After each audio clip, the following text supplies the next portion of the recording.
não podemos ignorar as batalhas espirituais. Batalha espiritual é algo real. Batalha espiritual, os nossos olhos não enxergam, mas não significa que elas não estão acontecendo. Muitas orações não têm tido respostas, porque os céus não estão liberados sobre a tua casa, nem sobre a tua vida, para que essas respostas cheguem. Os combates espirituais, eles acontecem enquanto estamos dormindo. A Bíblia fala dos pavores noturnos e fala também da seta que voa ao meio-dia. Ou seja, a batalha espiritual acontece tanto à noite quanto durante o dia. Muitos dos pesadelos que as pessoas têm, paralisia do sono, insônia e tantas outras coisas, são ataques espirituais durante a noite.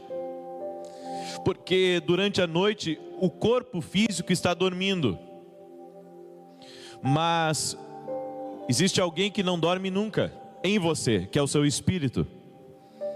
Você sabia que o espírito não dorme? O espírito não dorme nunca. O corpo físico precisa descansar. Ele precisa ter uma boa noite de sono, para que a mente trabalhe bem, para que a alma trabalhe bem. Mas o espírito não. A pessoa, ela não dorme no espírito. Então você está dormindo com o seu corpo à noite, mas o seu espírito está acordado. Um homem é um ser tricotômico. Ele é um espírito, tem uma alma e habita dentro de um corpo. 3 partes, mas 3 partes que são um. Pastor, eu não acredito que o homem é 3 partes. É melhor acreditar. Muitas coisas na vida têm 3 partes. O sol tem 3 partes. O sol é uma estrela que emite calor e que ilumina. O ovo, a mesma coisa, tem casca, tem gema e tem clara. Ou seja, tem muita coisa. A Trindade é assim, é Pai, Filho e Espírito Santo. Os 3, mas a Bíblia fala de um Deus só. É como se fosse uma família. Minha família, Iracete. Família Áquio. Família Oliveira. Pai, mãe, filhos, mas tudo uma família. E o nosso espírito, ele precisa estar fortalecido de Deus, para que ele possa resistir aos ataques espirituais durante a noite e durante o dia. Em Efésios capítulo 6, no verso 10, está escrito: quanto ao mais, sede fortalecidos no Senhor e na força do seu poder.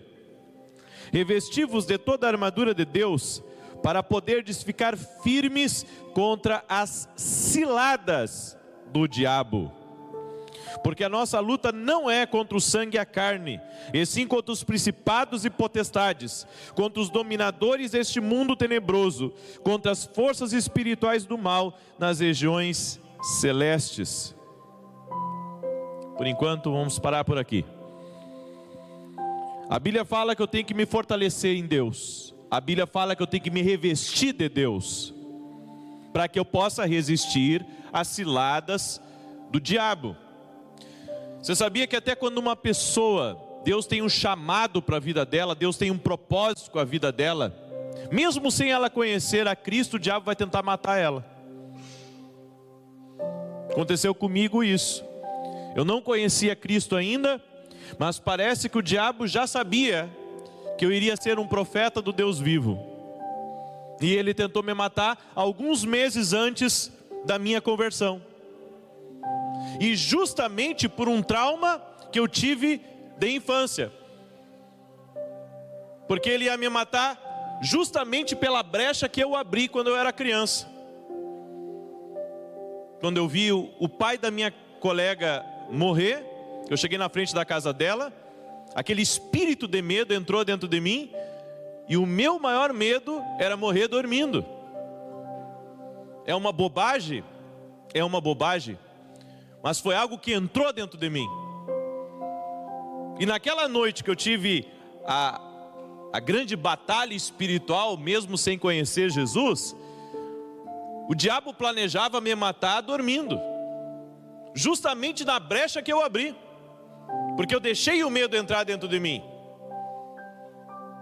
Eu fui liberto, clamei pelo nome de Jesus, mesmo não conhecendo Jesus, clamei pelo nome de Jesus, aquilo me largou. Mas eu entendi uma coisa, depois da minha conversão, que o diabo, a Bíblia já fala isso, mas eu entendi isso também, que o diabo não pode ver o futuro, ele pode ver apenas alguns sinais de como que vai ser o futuro. Não sei se eu estou conseguindo me explicar. Ele não consegue prever o futuro, mas pelo cenário que está se formando, ele pode já ter uma previsão, podemos dizer assim melhor, de como que vai ser o futuro de uma pessoa.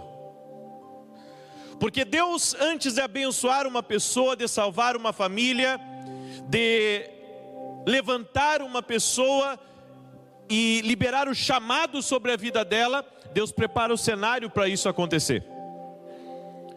E durante a minha vida, algumas coisas foram bem diferentes da maioria das pessoas, porque algumas coisas eu não conseguia fazer como os outros faziam, já porque Deus estava me guardando para um projeto diferente. Ou seja, eu entendo que o diabo viu isso. Ele observou os sinais do chamado de Deus. A Bíblia diz que Jeremias, ele já havia recebido o chamado de Deus ainda na concepção.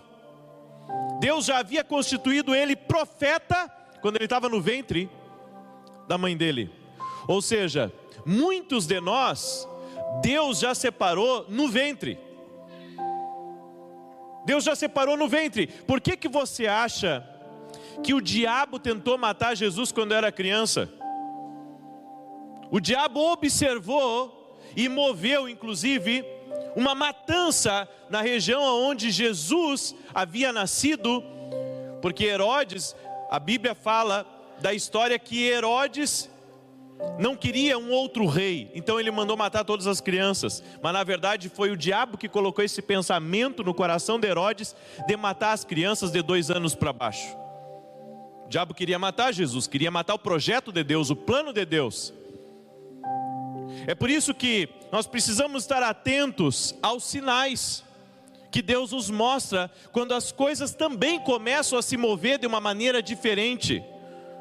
E se o diabo tem essa previsão de algo que vai acontecer, e ele já tenta atacar, quanto mais nós que somos esclarecidos pela verdade de Deus, precisamos prever os ataques espirituais contra a nossa vida.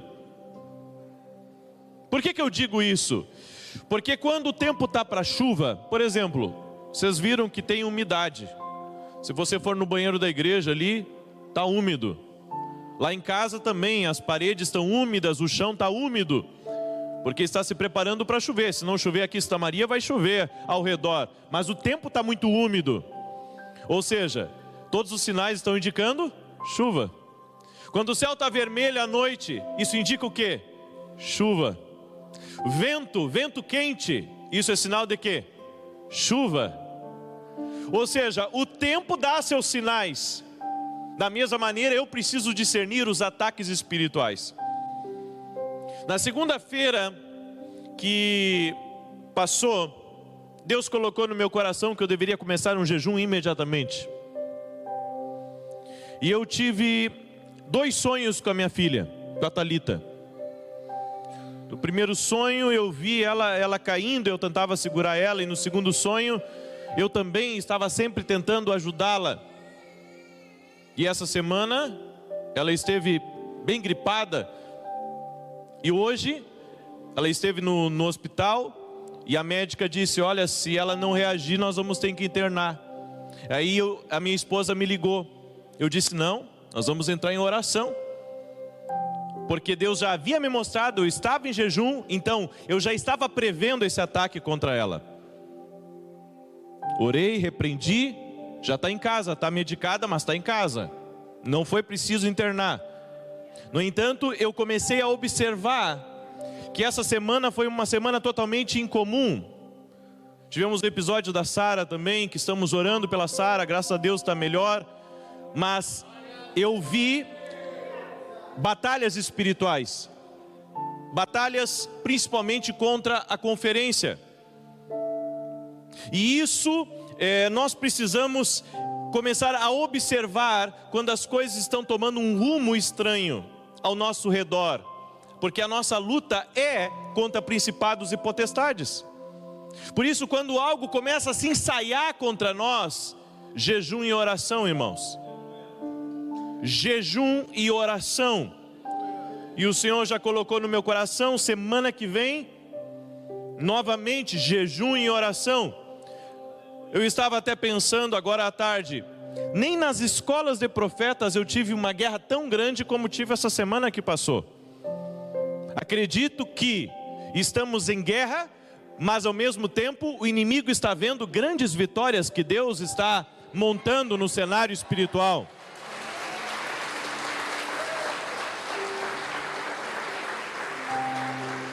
A prova disso foi a conferência.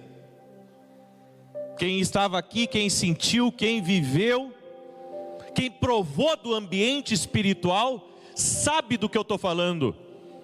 Porque uma grande coisa na vida não é a aquisição de um carro. Uma grande coisa na vida não é a aquisição da sua casa própria. Mas uma grande coisa na vida de um ser humano é uma mudança de destino. E aqui, durante esses dias de conferência, destinos foram mudados.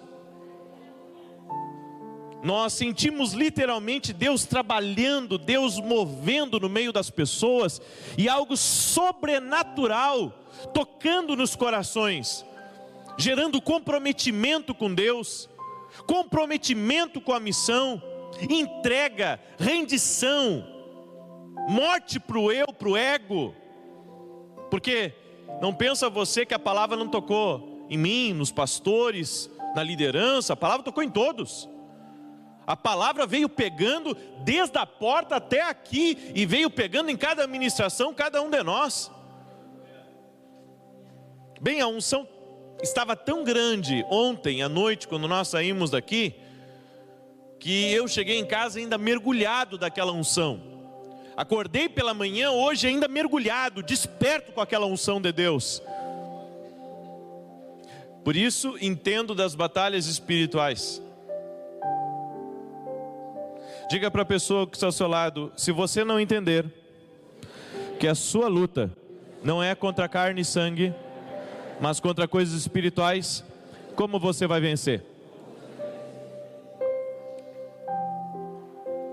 A minha luta é contra o meu marido, ele é difícil de lidar, não? A sua luta é espiritual. Você briga, você xinga, vocês entram em discussão, há confusão entre vocês, mas na verdade tem algo espiritual agindo. A Bíblia nos manda fugir da aparência do mal, e eu tenho certeza que não está nos mandando fugir de pessoas, está nos mandando fugir do que está agindo por trás. E existem situações e circunstâncias, irmãos, que nós vamos vencer com oração, com jejum e com sabedoria de Deus. Às vezes as pessoas, elas querem vencer grandes batalhas apenas com jejum e oração, e às vezes é necessário uma outra arma espiritual. A Bíblia é cheia de armas espirituais. Nós, hoje pela manhã, antes de encerrar a conferência, algo muito forte aconteceu aqui. E essa é uma lei espiritual que se chama o voto, o pacto com Deus. Nós fizemos pactos aqui nesse altar. Fizemos pacto. Esse altar, ele está com certeza incendiado de brasas vivas. Ele está aqui cheio de memórias, porque foi feito pactos aqui. E isso é uma lei espiritual, inclusive para vencer grandes batalhas. O voto é algo poderoso, porque ele traz rompimento em situações e circunstâncias que humanamente são impossíveis. A Bíblia diz que Ana não podia ter filho, mas ela fez um voto ao Senhor, e ela disse: Senhor, se o Senhor me der um filho, eu vou entregar ao Senhor. E detalhe, essa entrega ao Senhor não era simplesmente algo simbólico. Ela deveria fazer isso de forma física. Ela iria deixar o pequeno Samuel, que viria mais tarde, nas mãos do sacerdote para servir no templo, depois de desmamado, pequenininho. Eu fico imaginando essa mãe levando o pequeno Samuel até a casa de Deus e cumprindo o voto que ela fez com Deus. Ela fez um voto, Deus aceitou o voto e ela cumpriu o voto.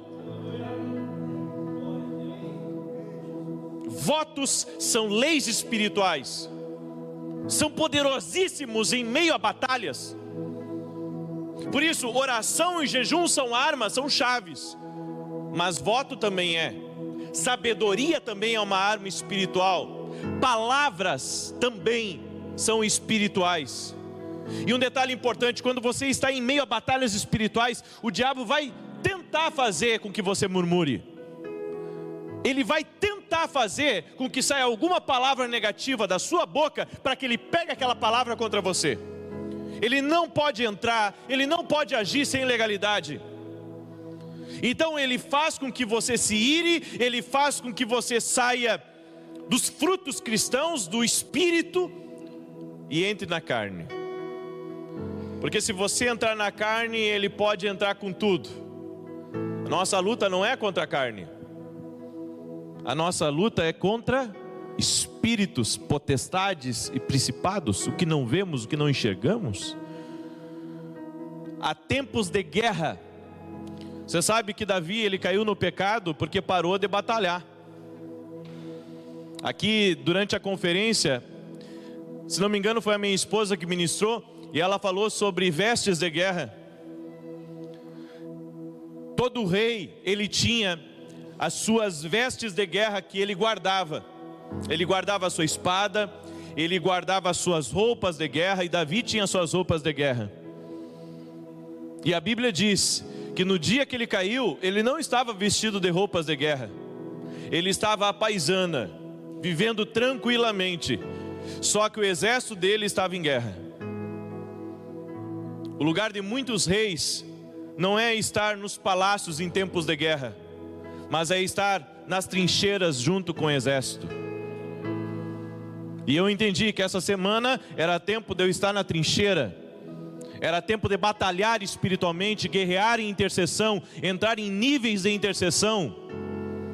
Se nós não compreendermos o ambiente que nós vivemos e o quanto é necessário nós mudarmos esse ambiente, com batalhas espirituais, com liberações proféticas, com a palavra, com leis espirituais, como que vamos vencer o inimigo das nossas almas? Sabemos que tem investidas menores e investidas maiores. Quando você ver o movimento das águas, você tem que entrar em oração. Jesus, ele disse que há tempos de vigiar e orar. Diga para o irmão que está ao seu lado: não é tempo de você ficar dormindo espiritualmente.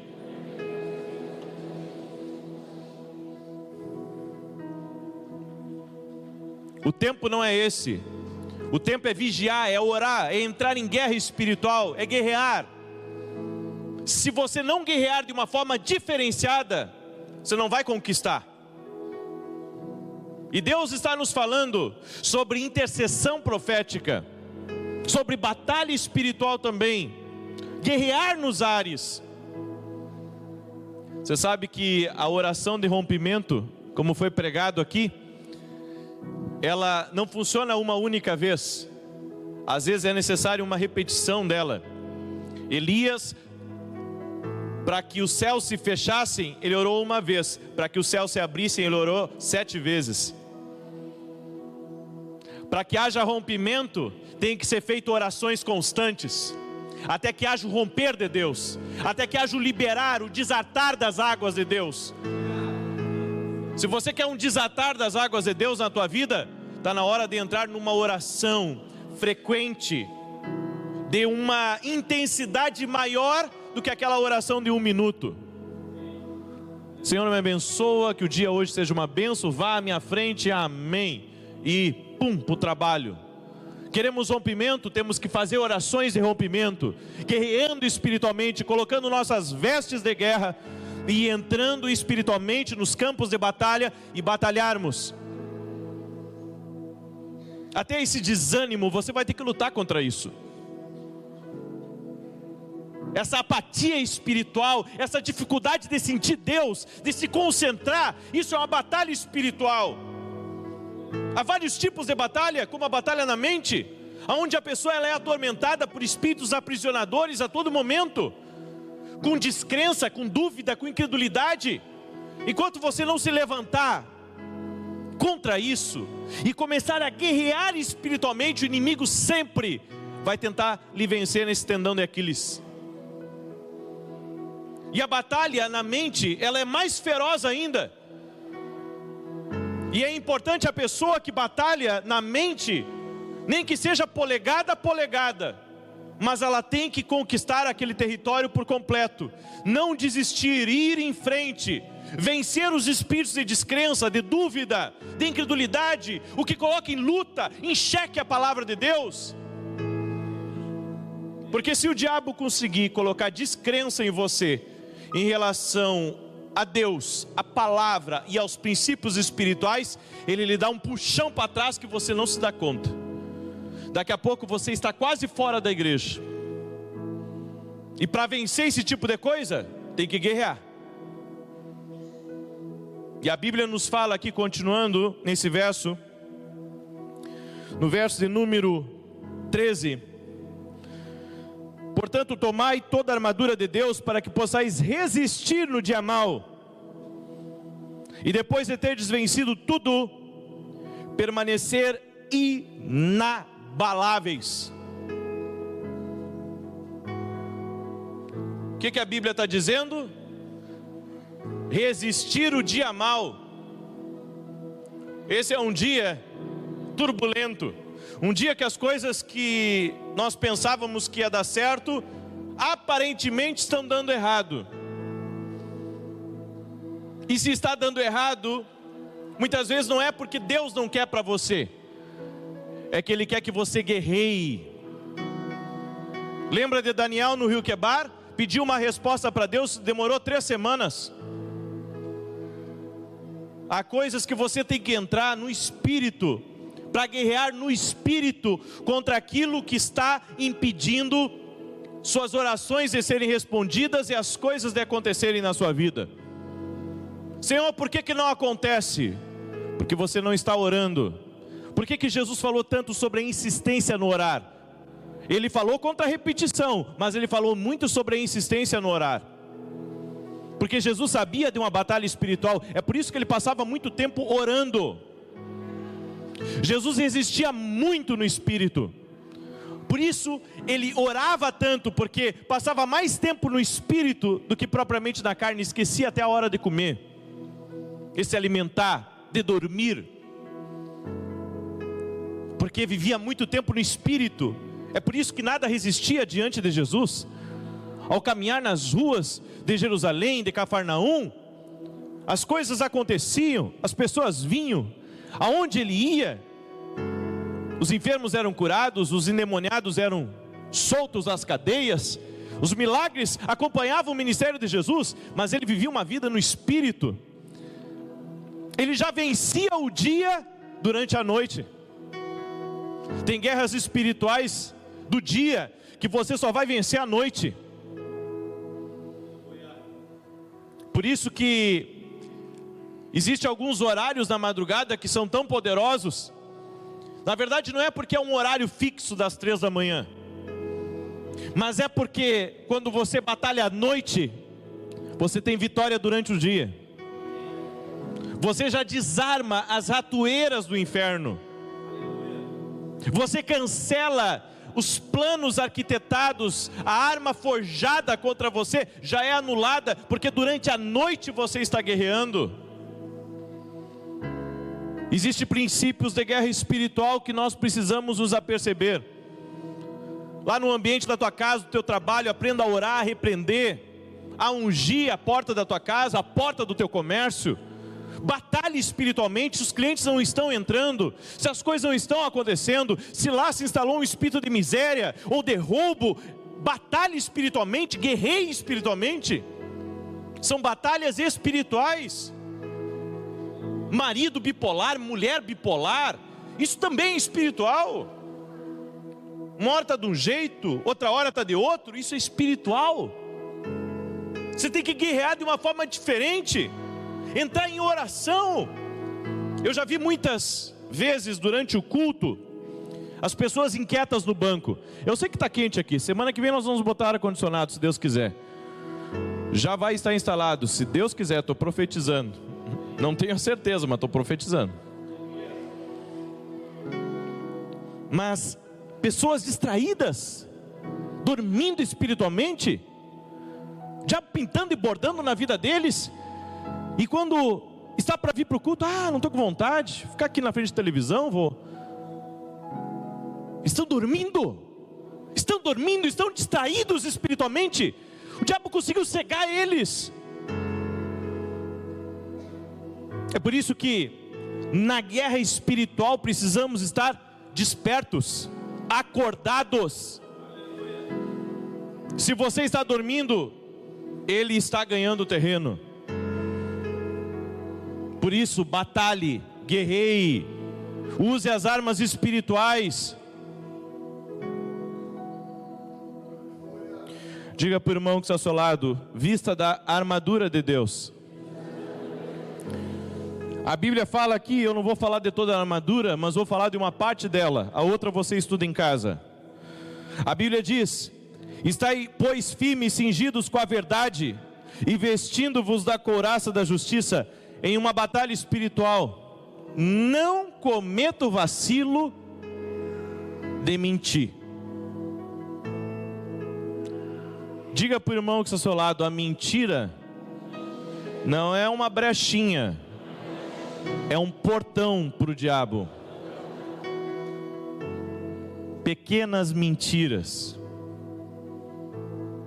meias verdades, pequenos enganos. Vem cá, você sabe que está abrindo brecha sim. Querido, quem é que tem negócio aqui? Que tem empresa? Levanta a mão. Quem tem negócio? Quem tem empresa? Tenha cuidado com aquilo que você fala com os seus clientes.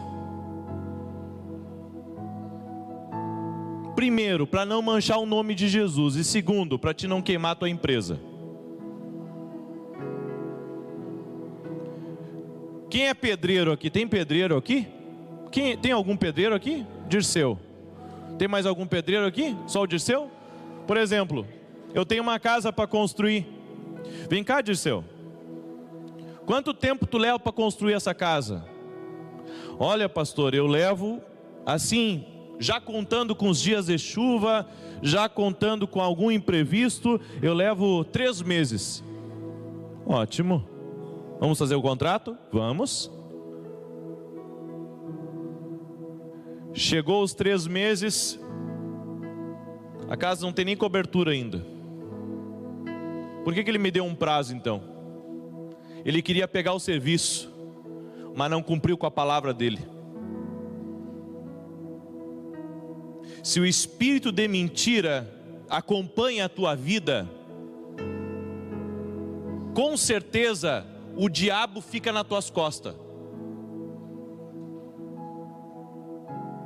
Porque, irmãos, a Bíblia fala que isso é uma armadura espiritual, cingindo-vos com a verdade. Uma coisa importante sobre a verdade, ela é como essa minha cinta aqui. Claro que eu uso cinta para bonito, porque ela não segura a minha calça. Mas naquele tempo, a cinta que o soldado usava segurava a roupa e segurava a espada. Você não pode usar a palavra da verdade, a palavra de Deus. Você não tem autoridade com a palavra de Deus se não usa cinta, se não tem verdade nas tuas palavras. Se o Dirceu me deu um tempo para construir a minha casa, ele que se vire para terminar em tempo hábil, nem que tenha que virar à madrugada. Prazos têm que ser respeitados. A palavra é uma só.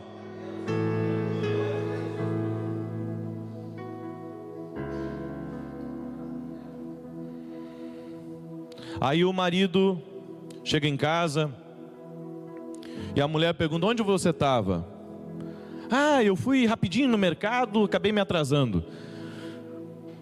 Daqui a pouco ligam da loja para a casa dele. Ó, seu marido esqueceu o celular aqui.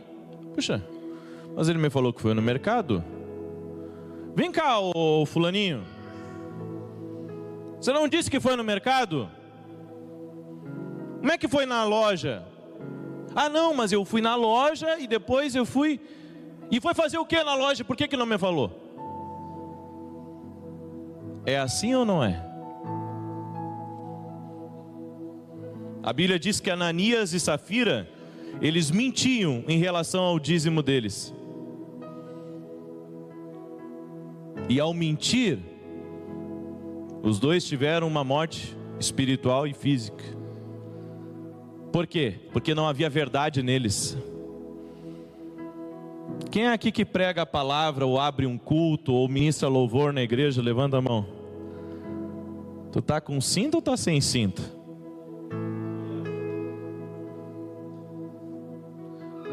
Melhor é falar a verdade. Eu prefiro falar a verdade e me terem por nojento do que falar a mentira ou tentar usar uma meia verdade e depois ter que pagar o preço com o diabo nas minhas costas.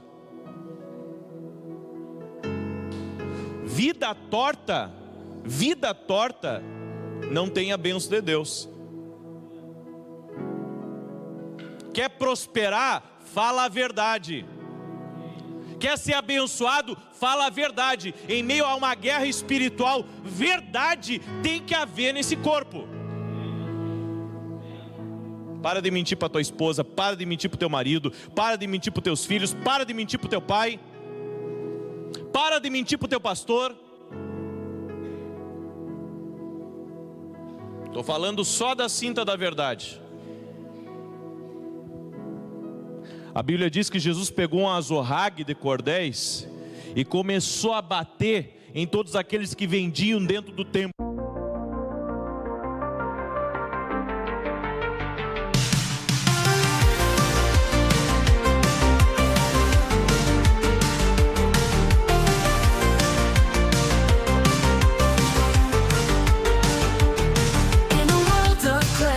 Crossover dreams, sin-lit melodies, whispering schemes, they female vocals telling tales untold, indie rock beats turning hearts cold.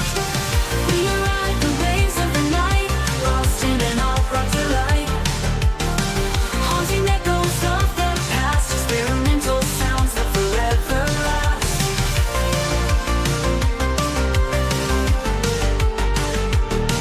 Melodic synths painting the sky in shades of pink and neon high, an indie rock heartbeat pounding true in a realm where the stars feel so new. We ride the waves of... Um azorrague é como uma corda, porque Jesus fica indignado quando não usam o cinto da verdade. Ah, tem coisas que não precisa ficar sabendo, pastor. Como não? Como não? Tuas voltinhas. Como não? Teus meios escusos de burlar, de... Como não?